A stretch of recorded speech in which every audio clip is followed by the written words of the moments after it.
pour la partie là qui va sur YouTube en marche.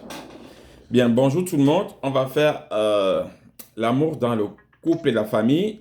Raïs, ça va bloquer systématiquement toutes les personnes qui ont des micros ouverts. Je vous invite à fermer vos micros systématiquement.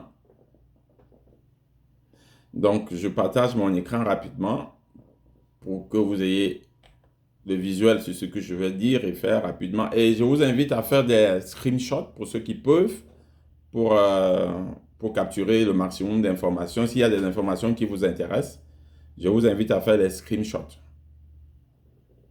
D'accord? Donc, je vais présenter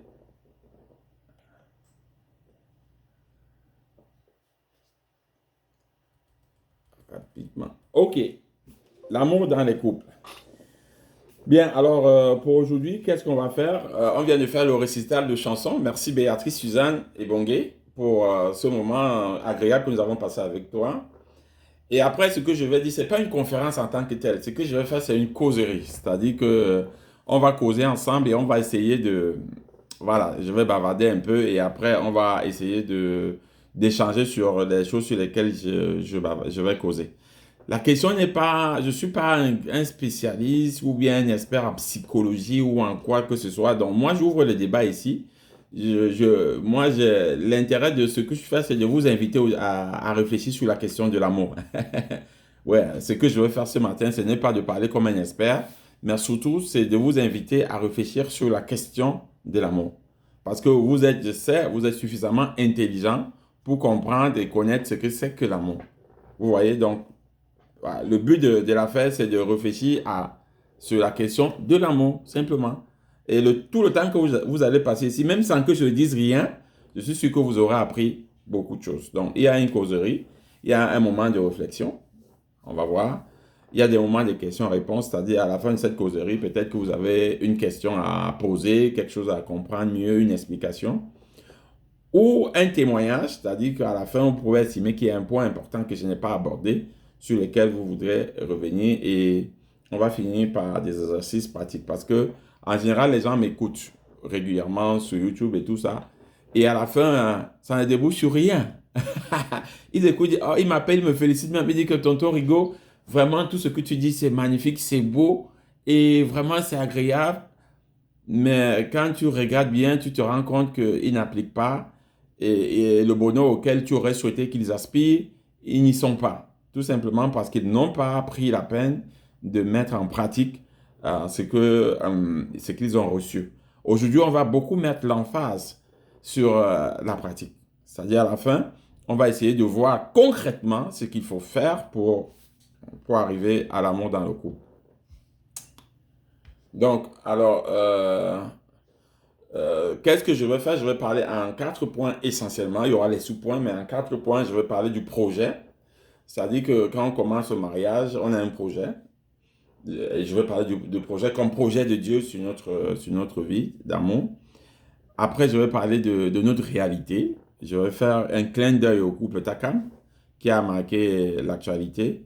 Ayant vu notre réalité, on va essayer ensemble de réfléchir sur comment faire un nouveau départ. Je vais donner quelques arguments, quelques astuces pour qu'on puisse évoquer et prétendre à un nouveau départ. Et après, enfin, je vais parler de mon expérience personnelle dans l'amour de manière générale, spécifiquement dans l'amour, dans le couple. Comme projet, la première citation, très jolie, je me rappelle toujours de ça, de cette citation de Antoine de Saint-Exupéry qui dit aimer, c'est se tenir main dans la main et regarder dans la même direction. Aimer, c'est se tenir main dans la main et regarder dans la même direction. Ah ben, c'est une très belle citation. Je crois que c'est dans Les Petits Princes, dans le livre appelé Les Petits Princes. Aimer, c'est se tenir main dans la main. C'est-à-dire que tu prends ta femme comme ça, hein, et vous regardez tout droit dans la même direction. C'est une citation extrêmement profonde. Se tenir main dans la main, pourquoi? Parce qu'on s'aime. Parce qu'on a besoin de sentir ce bonheur. C'est pour ça que j'ai mis en bas le bonheur. Parce qu'on a besoin de sentir ce bonheur. Parce qu'on a besoin d'être ensemble. Parce qu'on a besoin de cette communion. Et quand je voyais cette réalité de main dans la main, je voyais que l'homme essentiellement a besoin de se savoir aimer.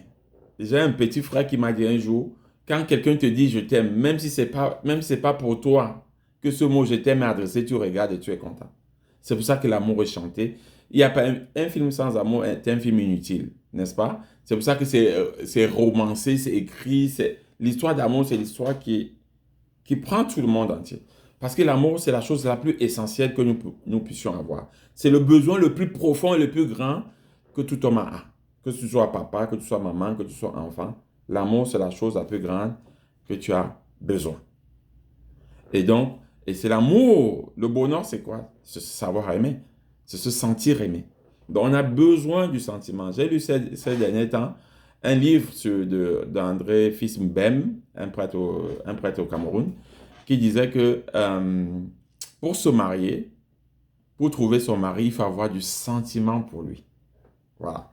Se tenir dans la main comme Antoine de Saint-Exupéry dit, c'est sentir, c'est cette sensation. André Fils-Bem dit, sans ce sentiment qui est charnel, d'amour, parfois, c'est comme le couple. Il faut sentir que tu aimes ta femme. Il faut avoir de l'attirance, c'est comme ça qu'il dit. Il faut avoir de l'attirance. Je vous assure, pour se marier, il faut avoir de l'attirance. Ça peut être une attirance physique, ça peut être une attirance intellectuelle, ça peut être une attirance de l'âme. Quand tu n'as pas cette attirance-là, ça peut être un point de départ un peu compliqué. Oui, ça peut être un point de départ un peu compliqué. Il faut avoir de l'attirance. Voilà, ça c'est un premier point important que je vous dis. Et cette attirance-là va nous conduire tout au long du mariage. On va essayer d'entretenir cette attirance-là jusqu'à le plus longtemps possible. On va revenir sur les éléments de cette attirance.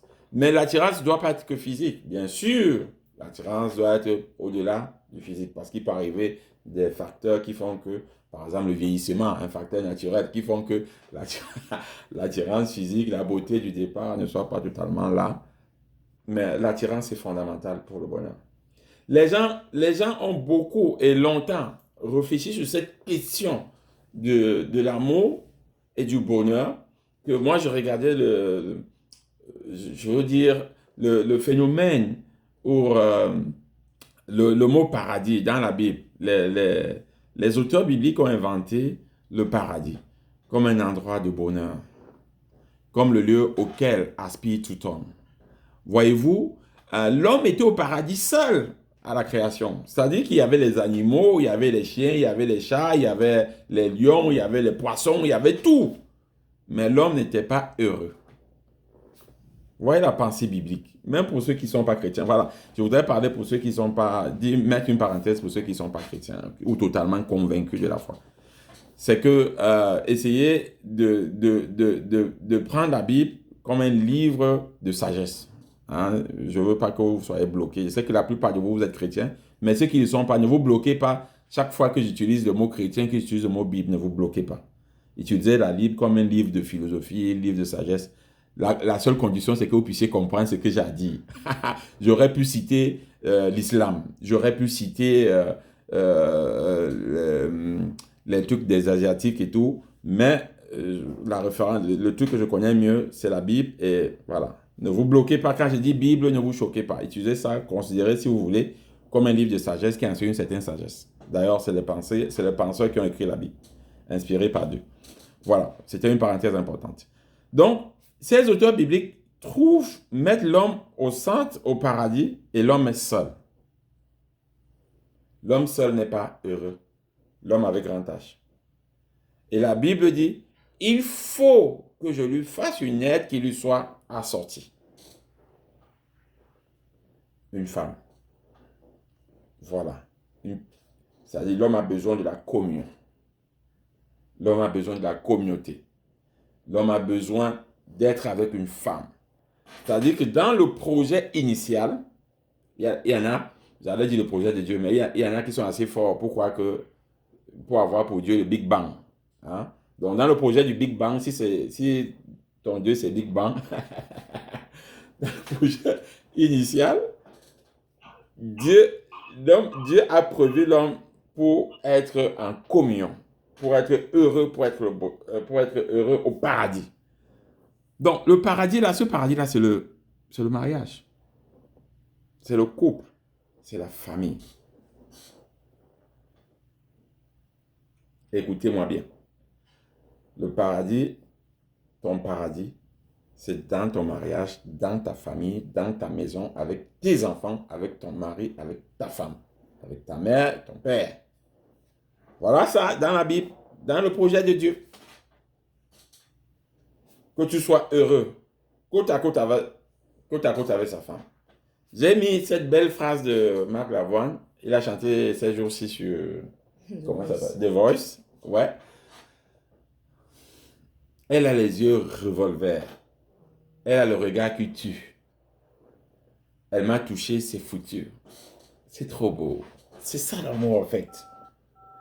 Quand tu dis que tu aimes, tu dois regarder les yeux. Je vais revenir sur cette question après. Elle a le regard qui tue. Vous voyez? C'est-à-dire, l'amour part de quelque chose. Et je vous invite, vous qui m'écoutez là maintenant, à repenser au moment où vous avez commencé. Le petit truc par lequel vous êtes embrasé. Le regard qui tue. C'est foutu. Je suis touché. Elle m'a pris. Il m'a pris. C'est pour la vie. C'est ça l'amour. D'accord? C'est le paradis. Mais nous devons nous rappeler de ça aujourd'hui. Tu dois te rappeler de ça aujourd'hui. Qu'est-ce qui a fait que je me mette avec lui? Quel est le truc qui m'a séduit? Vraiment, c'est cette flamme-là qu'il ne faut pas perdre. C'est cette flamme-là qu'il ne faut pas étouffer. Ça a commencé quand? Dorothy me demandait ça l'autre jour. Papa, tu as rencontré maman pour la première fois où? Ma fille de 12 ans. My God. Papa, tu as rencontré maman pour la première fois où? C'était à mon anniversaire. Et comment? Non, elle était invitée. Ah, et ça s'est passé comment? Voilà, je raconte. Mais tu as raconté ton gars pour la première fois où? Tu as raconté ta go pour la première fois où? C'était comment? Est-ce que ça t'avait plu? Hein? Qu'est-ce qui a fait que vous vous embarquez définitivement ensemble? Ça, c'est important de se souvenir de ça, les gars.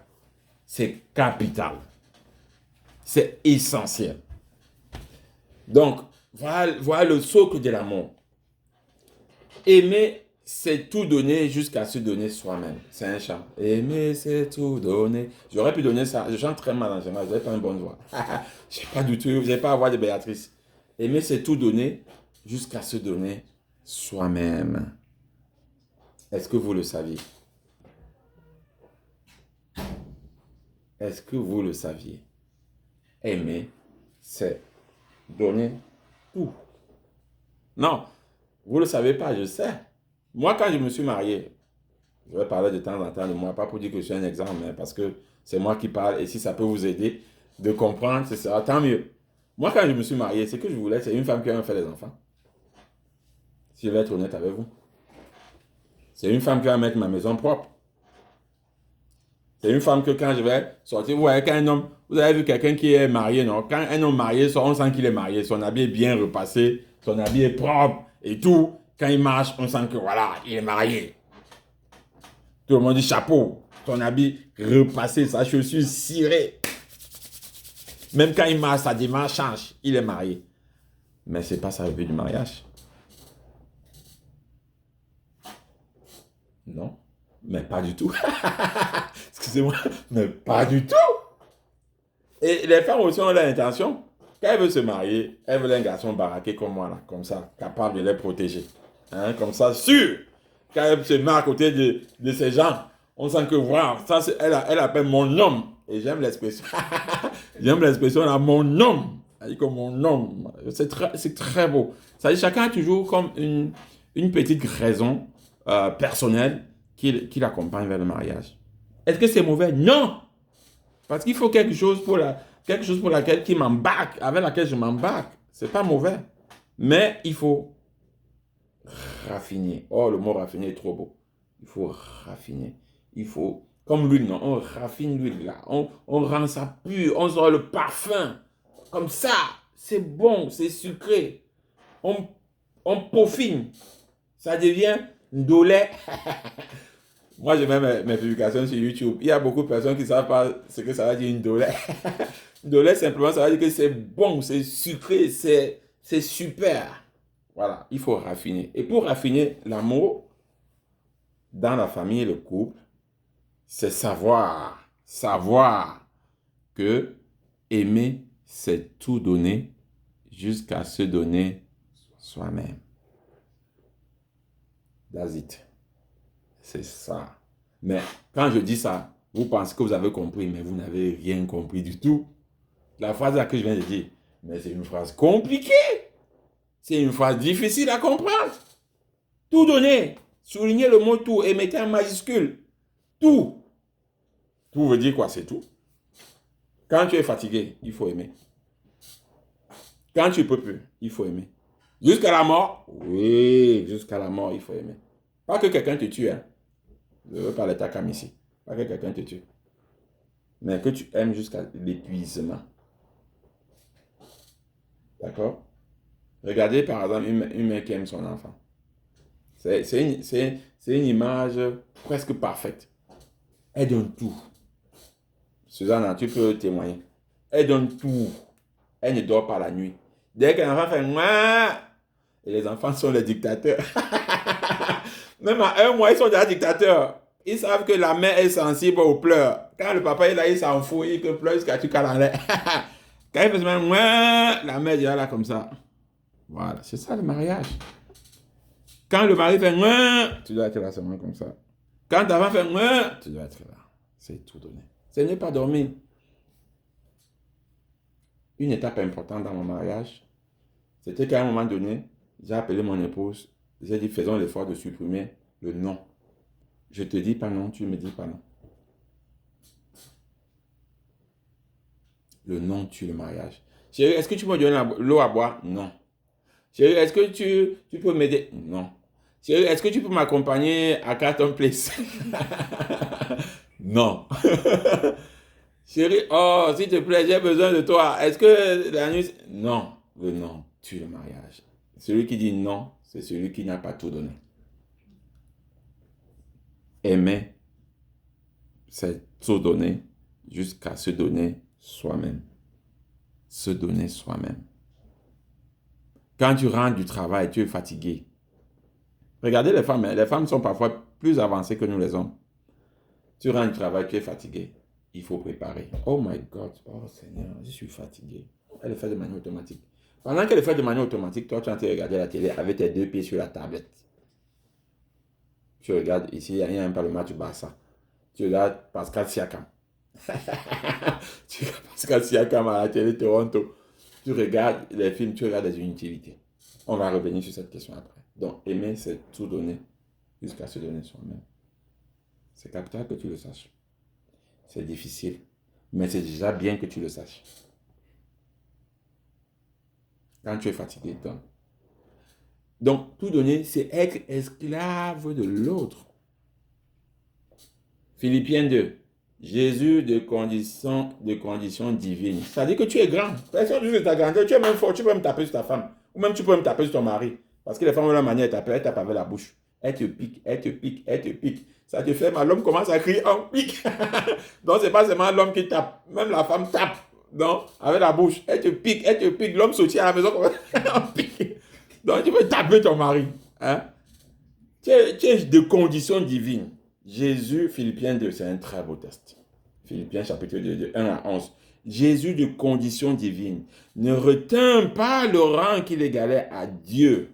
Elle était Dieu, toi tu es Dieu, tu es puissant. Dans le mariage, vous deux vous êtes puissants, il n'y a pas de bagarre à faire. Chacun est puissant. Le mari est puissant, la femme est puissante, tout le monde le sait. Les hommes, vous devez savoir, parfois les femmes sont un peu puissantes que vous. Ne pensez pas que vous êtes trop sage. Vous n'êtes même rien du tout sage. On va revenir sur cette question-là. Ne retint pas le rang qu'il égalait à Dieu. ne restez pas dans votre puissance. Il s'abaissa lui-même. Il s'abaissa lui-même. Il s'abaissa lui-même. C'est-à-dire que le service, on t'oblige par rendre service et vous ne devez pas obliger quelqu'un à rendre service. Le mariage se gâte quand on commence à obliger quelqu'un que « Ah, tu n'as pas préparé ça à la maison. Ah, tu n'as pas lavé mes habits. » Nous, les hommes, oh my God, je suis un homme. Oh, dictateur, champion. Moi, j'ai seulement une phrase. Mes habits ne sont pas repassés. Le couteau, quoi. Le couteau. Ma chaussure n'est pas serrée. Comme si j'avais mon esclave à la maison. Pourquoi la maison s'est désordonnée comme ça? Pourquoi la cuisine c'est comme ça? Comme si j'avais une nièce. Vous croyez que la femme que vous prenez, vous mettez à la maison, c'est votre esclave? Quand je dis souvent comme ça, les hommes m'appellent et disent que Rigo, tu es sérieux là? Tu veux gâter le mariage? il y a quelqu'un qui me disait que gars, tu vas nous tuer là. Tu es mauvais garçon. Mais s'il vous plaît, sérieusement les gars. Vous croyez que votre femme c'est une ménagère? Sérieusement, parfois elle a le même niveau d'études que vous. Vous la traitez comme une esclave à la maison. C'est sérieux? Vous êtes sérieux? Au nom de qui? Au nom de quoi? Non, vous rentrez, travailler ensemble, c'est elle qui doit aller à la cuisine. Ah bon? Non, je ne sais pas. Moi, je ne sais pas préparer. J'ai essayé. Ma femme m'a dit que laisse mon chéri. Laisse mon chéri. Tu t'es quand même défendu. Mais si je ne sais pas préparer, ce n'est pas une raison pour ne pas aller éplucher les pommes de terre. Je peux aider à éplucher les pommes de terre. Je peux aider à couper, c'est pas l'oignon. Je peux aider à quelque chose. N'obligez pas, s'il vous plaît. Jésus ne retient pas le rang qu'il est. N'obligez pas les personnes à vous servir. C'est plus beau. C'est là où ça commence à se gâter. Il s'abaissa lui-même. Il prit condition d'esclave. Il prend condition d'esclave. Ça veut dire quoi, prendre condition d'esclave? Ça veut dire que entre l'homme et la femme à la maison, chacun est esclave de l'autre. Tu n'as pas compris ça? C'est que tu n'as rien compris. Ah bon. Mais il faut le faire avec joie. Et c'est là la beauté de l'amour. Mère Teresa de Calcutta a dit, l'amour fait mal. Si vous ne souffrez pas quand vous aimez, c'est que vous n'aimez pas encore. C'est beau. C'est beau. Marie, aimez vos femmes, comme le Christ a aimé l'Église. Vous voyez, le Christ est mort sur la croix, tout le monde le sait. Nous tous, nous devons mourir sur la croix. Voilà un peu, moi, ce que je voulais dire sur le projet. C'est-à-dire que tant que tu n'as pas ça bien ancré dans ta tête, tu ne peux pas être heureux dans le mariage. Tu finis comme Takam. Ah, Takam va parcourir tout mon programme d'aujourd'hui. Hein. Tu finis comme Takam. Le gars qui a tué sa femme et s'est tué aux États-Unis. Voilà. Donc, il va parcourir. Je vais dire ça, je vais réciter ça. Parce que moi, ce que je souhaite, c'est que vous ne soyez pas des Takam. Que vous soyez meilleurs que des Takam. Et que vous soyez des apôtres. Que vous m'écoutiez et vous enseignez aux autres.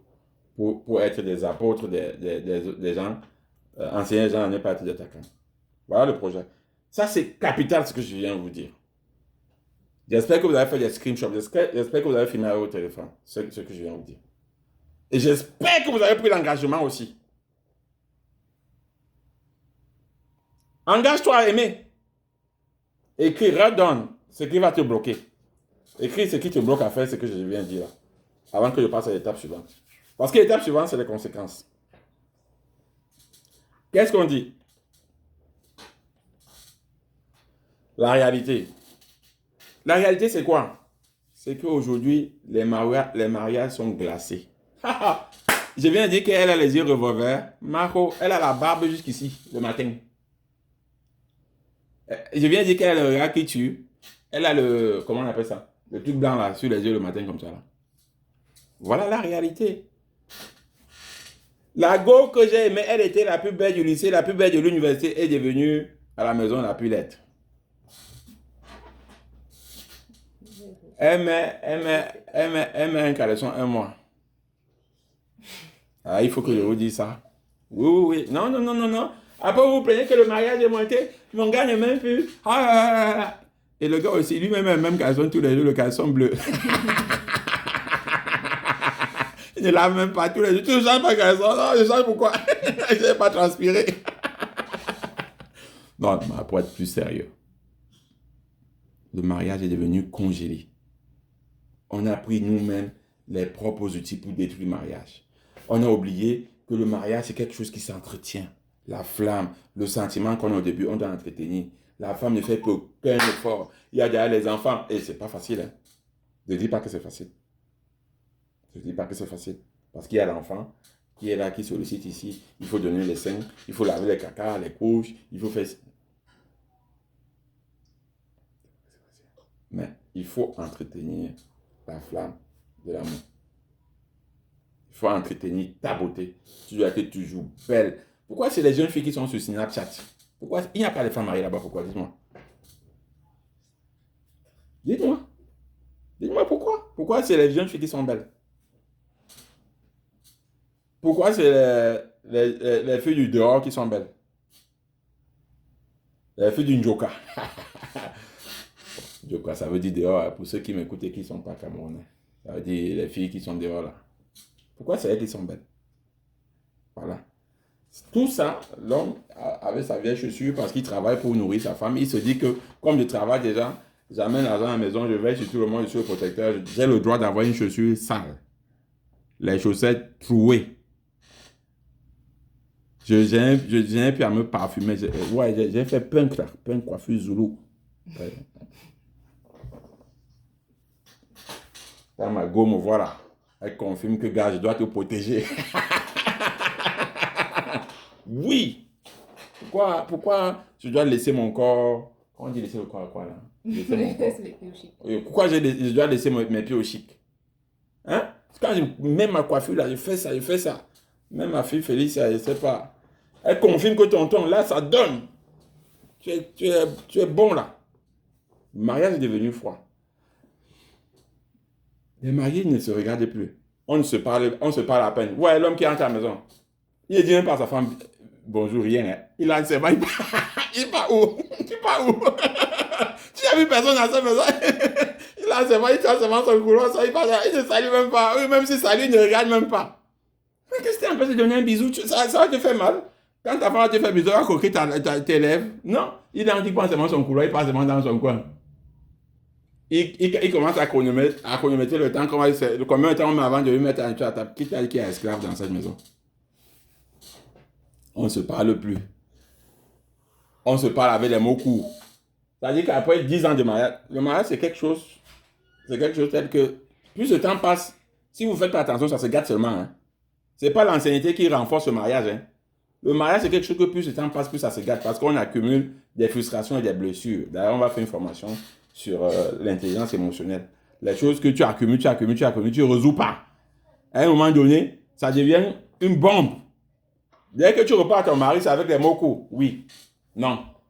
Tu penses quoi? Je ne suis pas d'accord. Et dès que tu veux parler, c'est écrit. Là, quand tu es à ce niveau-là, c'est grave. Tu dois t'arrêter. Avec ta femme, avec ta chérie, avec ton mari, avec ton enfant, avec ta mère. Et dialoguer. On a fait le dialogue le mois dernier. Et dialoguer, dit que bon, je pense qu'on a atteint un niveau où il faut en cause. On a plus, ou presque plus, aucun plaisir à être ensemble. La femme regarde son feuilleton sénégalais sur son ordinateur. Le mari regarde son film Netflix à la télé. Les enfants sont chacun sur leur tablette. Oh, bon, voilà. Chacun dans son coin. On se retrouve, on dort. On dort. Chacun est à 1 mètre. On a le lit king. Le lit queen. Le lit queen. Chacun à 1 mètre de l'autre. Je lis un livre. Donc, la chérie. Je suis en train de lire un très beau livre ces jours-ci. Du docteur Frédéric Sadman. Qui dit, prenez votre santé en main. Je dis voilà. Prenez votre santé en main. Dans ce livre, il dit que les couples qui dorment, qui partent au lit au même moment, c'est un scientifique, c'est pas les livres de l'église. Il n'aime pas que, il déteste même Dieu celui-là. Donc, les couples qui partent au lit ensemble et qui se réveillent ensemble sont plus heureux, selon la science. Première chose. Deuxième chose, les couples qui dorment sous forme de cuillère Les couples qui dorment sous forme de cœur, c'est-à-dire que la femme, c'est-à-dire que l'homme attrape la femme comme ça, la femme dort dans lui comme ça, pas forcément pendant toute la nuit, sont plus heureux. Il dit que les études scientifiques l'ont prouvé. C'est pas moi qui dis. Je vous donne juste le secret. Frédéric Sadman, j'ai acheté ça pour ces $39 ou $29 sur Amazon ou $40, je ne sais pas, sur Amazon. Il dit que les couples qui partent au lit ensemble et qui se réveillent ensemble, les couples qui dorment enlacés, pas toute la nuit forcément parce que c'est impossible, sont plus heureux. Je vous donne l'information. Vous qui partez au lit seulement, tu tues sa femme seulement quand tu veux quelque chose, tu dis que même quand elle veut partir, que tu vas me donner. Non, ça ne marche pas comme ça, les gars. Zéro. On a le thème sur la sexualité. Je vais évoquer les questions de sexualité plus tard. Donc, on ne se parle plus, on ne se regarde plus dans les yeux.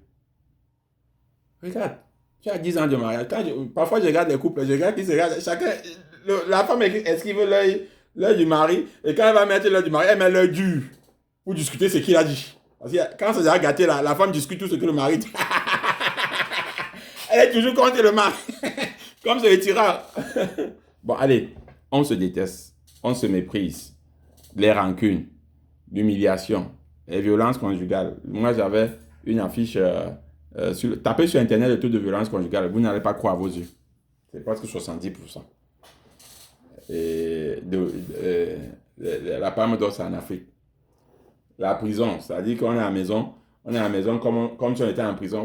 Vous croyez que le cas Takam là, vous croyez que quand on arrive, une femme sort de chez elle, elle part épouser un garçon, vous pensez que ça a commencé le jour là? C'est une histoire qui a commencé depuis. Vous allez parler, vous allez condamner Takam, vous allez condamner sa femme, vous allez discuter.